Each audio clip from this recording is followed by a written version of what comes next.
Hi, welcome back to another video. This is Mr. Chow from EnglishTuition.org. Now, in today's video, I want to talk a little bit about how to handle exam pressure. And I think with the PSLE, the national exams, O levels, N levels just around the corner, I can see the pressure on my students' faces, right? They're coming to lessons like, they're doing this type of, having this type of body language. And I felt it's important to address that for on my YouTube channel, which is all about education. Um, well, let's talk about the consequences of mishandling pressure, right? If you don't handle this well, what will happen? Now, you may start by experiencing some physical drawbacks, right? For example, your immune system may be compromised and you find yourself falling sick more often. That is a sign that you may be under a lot of pressure, maybe too much, and you may need to tone it down. Okay, so monitor your own health and watch for the symptoms, right? The physical symptoms. Some of you may not be able to sleep well at night, right? You wake up in the middle of the night, right? Maybe not being able to sleep well, and I do know of people who grind their teeth while they're asleep, right? Simply because of stress, right? Again, these are symptoms of high pressure, and if it affects your sleep, then I think you need to do something about it, right? Because over the long term, as you know, sleep is very important. If you neglect your sleep, there are going to be other things happening, right, to your body, all right, and that will affect your performance. Well, on a more severe note, right, some students may even be experiencing a complete mental meltdown due to burnout, and having burnouts is not fun. That's when you not only can you not sleep well, right? You don't feel like doing anything. You lose interest. You lose your appetite, and you just lost all interest in your studies, right? So if that happens right before the exam, right, then there's going to be a disaster, right? So there are severe consequences of mishandling pressure. Well, and that's not the end of it, right? Some of the students, right, may end up facing depression or even harbor suicidal thoughts, right? But having suicidal thoughts, right, thinking that taking the shortcut, right, just end your life, and asking yourself these negative questions, right? Why do I have to take exams, right? No, why am I put on this world to suffer, right? These type of thoughts will not help you, right? Because the world continues to move on, right? Capitalism is here to stay. Society will continue to function even if people commit suicide. Nothing is solved, right? And you did not learn anything from the experience. But I want you guys to be aware, right, that if you are facing pressure and a mounting pressure, in fact, right, as the exam draws near, this is something to be mindful of, and we should take it seriously.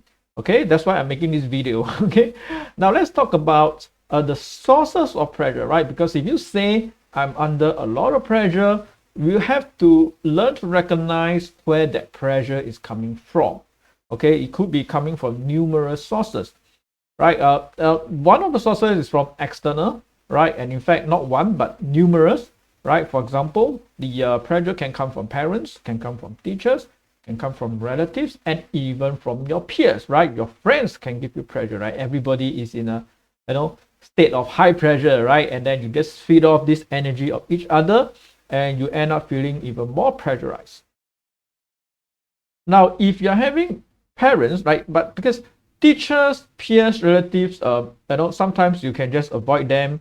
Don't talk about exam time when you're with your friends, right? Don't talk about exams when you're with your relatives, right? And avoid having tough conversations with your teachers.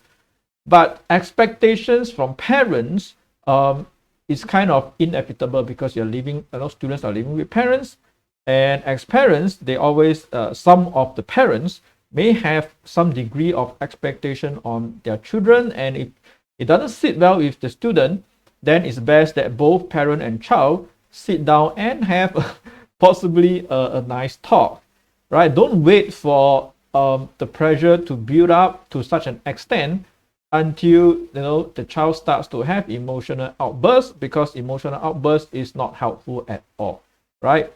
It's just not good to shout at parents, shout at teachers, and shout at everyone that you know. Okay, so have that talk early. All right. If the pressure is coming from your friends, generally speaking, you can typically just ignore them and don't compete with them, right? You could have a friend or a cousin aiming to go to a prestigious school, right? But you if it's not for you, if the school is not suitable for you, you don't have to go there, right? You just wish them all the best, right? Congrats them for having such lofty ambitions, right? And then you continue to do your thing, right? That should help alleviate some of the pressure from the external sources, all right? Now, but for some students, and this has got something to do with the psychology of the student, okay? Some students do give themselves too much pressure. The pressure did not come from the parents, it did not come from outside, did not come from the tutors or the teachers, right? They themselves wanted very much to do well in their studies, right? And sometimes when you look around you and everyone is so smart, right? My cousins, right? My relatives are going to good schools, my friends are aiming for A's, right?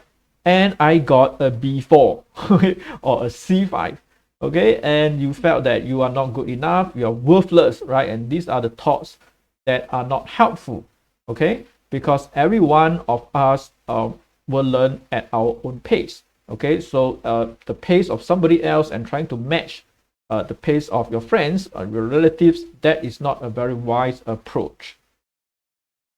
Now, generally speaking, a healthy level of pressure is good. You cannot have no pressure at all, because I do have students, especially the younger ones, right? Primary 5, Primary 6, Set 1, they are still very playful and they don't have a care in the world. So as a result, they don't feel any pressure at all. If I fail, I fail, right? They're still laughing, right? Their heads off. But you need to have some amount of stress in your life, right? To keep your life exciting, right? To keep your life challenging, to feel that satisfaction, right? To when you achieve something, when you overcome something, right? But also note that excessive stress is harmful, right? Like we've just discussed, okay? The harmful consequences.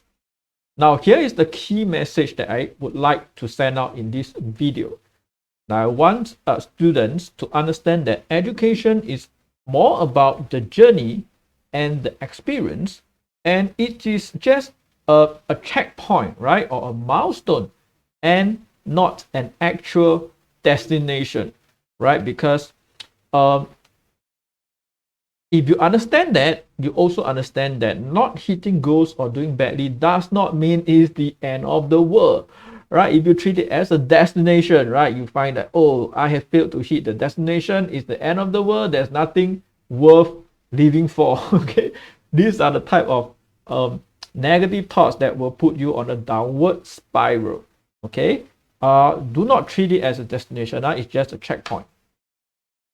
So treating exams as an experience means that you can use it as a tool to reflect upon your performance, all right? So if you are not hitting your goals, right, so just reflect upon it, find out what went wrong, and just strive to do better next time. No big deal, right? After all, it is just part of the journey, part of the experience, right? Exams will come to pass, right? It's a temporary checkpoint, all right? There are other aspects of life that are around you that is very important, okay? And that's what makes life worth living, right? So don't just take education as your entire sense of identity, right? That you have to do well for education. But if you do well, then congrat yourself, right? So you managed to handle the pressure and you did do well. But even then, trying to maintain good results all the time is an extremely stressful experience, right? And sometimes you just want to cut yourself some slack, if you just find that one of the exams for one particular you did not do well because the whole year you've been playing, like I said, no big deal. Important thing is you learn the lesson, you reflect, find out why you did not do well. Okay, if you have been ill-disciplined the whole year, you have been too playful, then you need to tone it down. All right, learn from your mistakes. Okay, if you repeat the mistake, then it's definitely you have to take responsibility for your own mistakes. Okay, but if you learn from it, then it will be a worthwhile experience. All right. Next, let's talk about how to handle some of the stress and pressure which is inevitable during exam period. Everybody has to go through it, right? Don't always think that you are the only one facing immense pressure, right? All students have to go through it, and your seniors have gone through it, okay, and they come out stronger at the other end. Okay. Now, first thing you can do is to set realistic targets for yourself. Now, I realize that some students set unrealistic targets, and because when I look at their work, they're getting C5, C6, and they aim for A, right? Because they felt that they're capable of it, and they're comparing themselves with other people. And I want to stress that when you set target, it is not about your ego. All right, don't set a target just to boost your own self-image. Right, it doesn't really help, because setting unrealistic targets only give you undue stress and pressure, right? Unnecessary stress. Okay, because you're going to force yourself to learn at a pace that you're not comfortable with. So do set realistic targets. Forget about your ego. Set a target that suits your own learning pace. Learn to manage expectations, and that goes for, I think, both students and parents as well, right?